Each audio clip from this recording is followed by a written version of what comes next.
بسم اللہ الرحمن الرحیم۔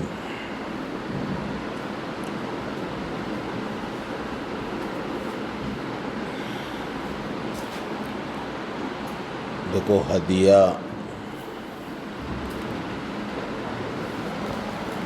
دینا اور ہدیہ قبول کرنا،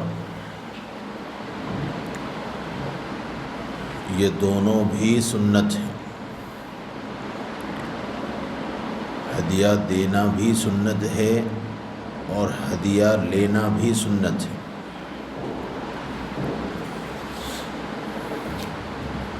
پھر دوسری بات یہ ذہن میں رہنا چاہیے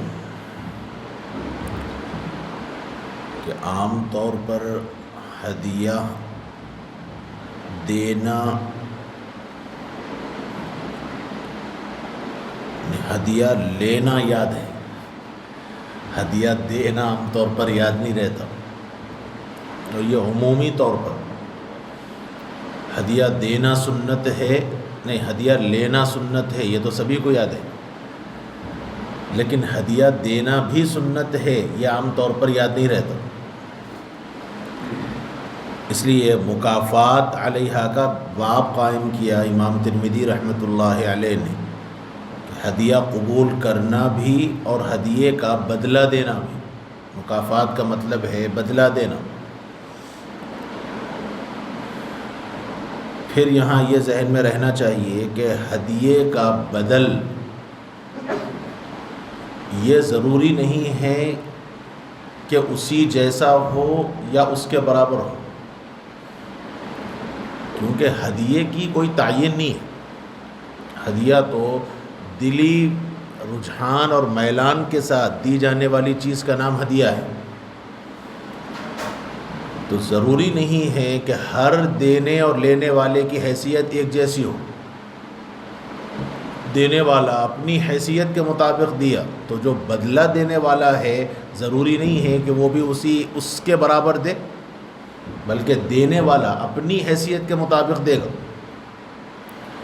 تو ایک تو یہ ہے کہ ہدیے کا بدلہ دینا یہ ہدیے کے برابر ہونا ضروری نہیں ہے، بلکہ ہر دینے والا اپنی حیثیت کے مطابق دے گا، چاہے اس کی حیثیت جون سی بھی ہو، جو بھی حیثیت ہو اس حیثیت کے مطابق دے گا، اور اس میں دکھاوا نہیں ہونا چاہیے، کیونکہ ہدیہ نام ہے محبت کے اظہار کا، اور محبت میں بندش نہیں ہے، محبت میں بندش نہیں ہے۔ سامنے والا نے جس انداز سے دیا میں بھی اسی کے برابر دوں، ورنہ وہ کیا بولے گا یہ ہدیہ نہیں ہے، یہ بدلہ ہے، اور یہ بدلہ صحیح نہیں ہے۔ ہدیے کا بدلہ محبت والا ہے اور محبت میں بندش نہیں ہے، اس لیے اپنی حیثیت کے مطابق کچھ نہ کچھ ضرور دینا چاہیے۔ اور ہدیے کا بدلہ بول کر دینا بھی ضروری نہیں، کہ صاحب یہ آپ نے فلاں وقت دیا تھا نا، یہ اس کا بدلہ ہے، یہ بولنا ضروری نہیں۔ اس کو جون سا بھی نام دے، جیسے زکوٰۃ کے واسطے زکوٰۃ بول کر دینا ضروری نہیں، اس کو کسی بھی نام سے دیا جا سکتا ہے، بس مستحق ہونا چاہیے۔ ایسے ہی ہدیے کو بھی کسی بھی نام سے دیا جا سکتا ہے، اس کے لیے کوئی تعین ضروری نہیں ہے۔ دیکھو، ہدیے کی دو قسمیں ہیں، بلکہ ہدیے کے بدلے کی دو قسمیں ہیں، نہیں بلکہ ہدیے کی دو قسمیں، ایک ہدیہ بلا عوض اور ایک ہدیہ بالعوض۔ بعض ہدایہ وہ ہوتے ہیں جو عوض کے ساتھ متعین ہوتے ہیں، یعنی اس کا بدل ضروری ہے، اور بعض ہدایہ وہ ہیں جس میں عوض نہیں ہوتا، وہ بلا عوض ہے۔ دیکھو، جو ہدیہ بالعوض ہے اس میں تو عوض دینے کا ضروری قرار دیا جائے گا، بلکہ اس کو پابند کیا جائے گا۔ اور فقہ میں یہ مسئلہ تم نے پڑھا ہے کہ اگر کوئی آدمی کوئی چیز دے اور یوں کہے کہ تم بھی اس کو دو، تو پھر یہ ہدیہ بالعوض ہے اور یہ دینا ضروری ہے۔ اور ایک ہے ہدیہ بلا عوض، عام طور پر یہ جو شادی بیاہ کے موقع پر جو تبادلہ ہوتا ہے یہ ہدیہ بالعوض ہے۔ لڑکے والے دیں گے، لڑکی والے دیں گے، تم دو ہم دیں گے، تم کتنا چڑھاؤ گے ہم کتنا چڑھائیں گے، یہ تبادلہ جو ہوتا ہے یہ تبادلہ بالعوض ہے۔ اور علماء بزرگان دین کی خدمت میں، اساتذہ کی خدمت میں کرتے نہیں، اساتذہ کی خدمت میں بس بطور تمثیل کے، اساتذہ کی خدمت میں جو حالانکہ کبھی کسی طالب علم نے کیا نہیں، تو یہ جو اساتذہ کی خدمت میں، بزرگان دین کی خدمت میں جو پیش کرتے ہو، یہ ہدیہ بلا عوض ہے۔ ہدیہ بالعوض میں تبادلہ مطلوب ہے، ہدیہ بالعوض میں تبادلہ مطلوب ہوتا ہے، اور ہدیہ بلا عوض میں ثواب مطلوب ہوتا ہے۔ ہدیہ بلا عوض اللہ کی رضا کے واسطے دیا جاتا ہے، وہاں سے کوئی امید نہیں ہوتی کہ حضرت بھی کچھ مجھے دیں گے، وہاں تو ثواب مقصود ہے، حضرت قبول کر لیں، یہی بڑی نعمت ہے۔ تو ہدیہ بلا عوض میں ثواب مقصود ہوتا ہے، اور ہدیہ بالعوض میں تبادلہ مقصود ہوتا ہے۔ اور یہ شادی بیاہ کے موقع پر جو تبادلہ ہے یہ ہدیہ بالعوض ہے، اس لیے اس میں تبادلہ ہوگا۔ اور ہدیہ بلا عوض جو بزرگان دین اولیاء کرام کی خدمت میں جو عام طور پر ہدیہ پیش کیا جاتا ہے وہ ہدیہ بلا عوض ہے، اس میں ثواب مطلوب ہوتا ہے، اس میں کوئی بدلہ نہیں۔ ہاں ہدیہ بلا عوض میں بھی بدلہ دے دینا مستحب ہے، ہدیہ بلا عوض میں بھی بدلہ دینا یہ مستحب ہے، اور یہ مولویوں کو یاد نہیں رہتا۔ اللہ کسی آدمی نے آپ کی خدمت میں پیش کیا تو ضروری نہیں ہے کہ آپ فوری دیں، بعد میں کسی موقع پر بھی دیں، اسی وقت بھی دے دیں، ہر دو صورت میں گنجائش۔ اور یہ ضروری نہیں ہے کہ دینے والے نے جو دیا آپ بھی وہی دیں۔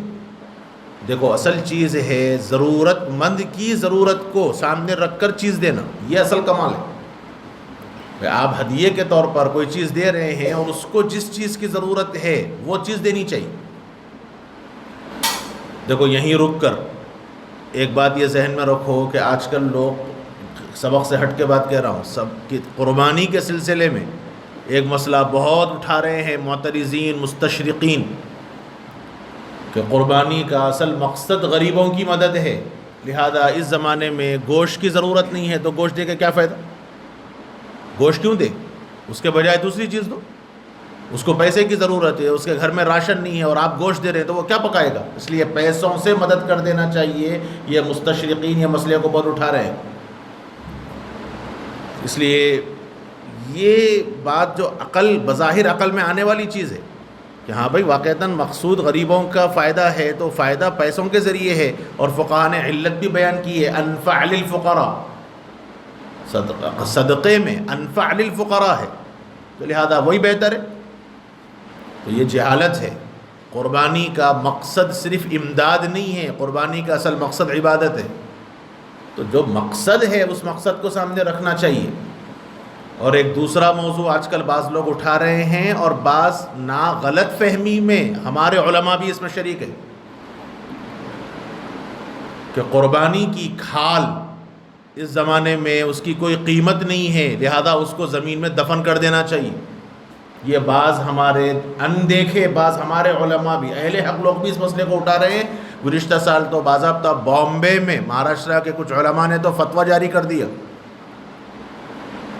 اس لیے یہ ذہن میں رکھو کہ مقصد صدقہ ہے، مقصد مدارس کا تعاون نہیں ہے، یہ دونوں میں بہت بڑا فرق ہے۔ لوگوں نے یہ سمجھ رکھا ہے کہ چمڑوں کا مقصد مدارس اسلامیہ ہیں یا تنظیمیں دینیہ ہیں، انہی کا تعاون ہے، یہ غلط فہمی ہے۔ اس لیے اس کا اب آج کل کوئی فائدہ نہیں ہے، اور اس کی وجہ سے مدارس کا نقصان ہو رہا ہے اور وہ فنا ہے، لہذا اس کو ایک مرتبہ زمین میں دفن کر دو تاکہ ان کھال والوں کو اندازہ ہو جائے، اور پھر وہ یہ سب تماشے کی باتیں ہیں، یہ سب انہونی باتیں ہیں۔ یہ کوئی اس پہ پہلے تحقیق ہونی چاہیے کہ واقعتاً یہ مسئلہ ہے۔ اگر مدارس کے نقصان ہی کی بات ہوتی تو پھر چمڑے کی قیمت سال بھر کم ہوتی، وہ سال بھر بڑھنی چاہیے، قربانی کے موقع پر کم ہونی چاہیے۔ حالانکہ یہ تو یہ چمڑوں کا جو مقصد ہے وہ تو سال بھر، یہ ایک بہت بڑا گیم پلان ہے۔ یہ صرف مدارس کو نقصان پہنچانے کا مقصد نہیں ہے، یہ تو کچھ اور چیز ہے۔ اور پھر دوسری بنیادی چیز یہ ہے کہ چمڑے کا اصل مقصد صدقہ ہے۔ چمڑے کا اصل مقصد آپ اپنی ذات پہ استعمال کرو، فقہاء نے کا منع تھوڑی کیا ہے، دباغت دو، دباغت دے کے استعمال کرو۔ چمڑے کا مقصد صرف صدقہ بھی تو نہیں ہے نا، چمڑے کا اصل مقصد یہ کہ پہلے آپ خود استعمال کرو، آپ استعمال نہیں کرنا چاہتے تو صدقہ کرو، لیکن اضاعت مال کی تو اجازت نہیں ہوگی۔ چمڑے کو دفن کرنے کا مطلب یہ ہوا کہ مال ضائع کرنا ہے، اور یہ مال ضائع کرنا جائز نہیں ہے۔ تو یہ بہت سے لوگ مسئلہ یہ اٹھا رہے ہیں، اور ان کے ذہنوں میں صرف مدارس کی امداد ہے یا دینی تنظیم کی امداد ہے، حالانکہ یہ مقصد نہیں ہے۔ ہر دو چیز ذہن میں رہنا چاہیے کہ اس کا مقصد کیا ہے۔ قربانی کی کھال کا فقہاء نے تو مسئلہ یہ بیان کیا کہ آدمی استعمال کرنا چاہے تو کرے دباغت دے کر، نہ کرنا چاہے تو وہ صدقہ کرے۔ تو صدقے کا صرف مدارس یا تنظیم ہی تو مصرف نہیں ہے نا بھائی، ایک ضرورت مند 10 روپے ہی صحیح، 20 روپے صحیح، وہ پھینکنے سے، زمین میں دفن کرنے سے، تعفن پھیلنے سے تو زیادہ بہتر ہے کہ کسی کو دے دو 20 روپے ہی صحیح۔ تم نے طے کیوں کر لیا کہ مدرسہ ہی کو دینا ضروری ہے؟ تو یہ غلط فہمی ہو گئی، تو بعض علماء بھی آ گئے فیلڈ میں، اور بعض لوگ تو یہ کلپ بنا کے مسئلہ پھیلا رہے ہیں۔ گزشتہ کچھ دنوں پہلے ایک سیشن آیا تھا، لائیو سیشن مسائل کے سلسلے میں، اس میں میں گیا تھا، تو اس میں مجھ سے یہ سوال کیا گیا اور میں نے یہی جواب دیا کہ قربانی کی کھال قطعاً جائز نہیں ہے اس کو زمین میں دفن کرنا، اور اس کی وجہ یہی ہے کہ یہ تصرف ہو، یہ اضاعت مال ہے، اور اضاعت مال جائز نہیں ہے۔ اور دوسری وجہ یہ بھی ہے کہ یہ قربانی کا مصرف یا تو خود استعمال کرو، یا نہیں کر سکتے تو پھر کم سے کم کسی بھی مستحق کو دو، اور مستحق صرف مدارس اسلامیہ تنظیم دینیہ نہیں ہے، اس لیے اس کو دفن کرنا بالکل جائز نہیں۔ یہ ایک درمیان میں ایک بات آ گئی تو میں نے عرض کر دی۔ چلو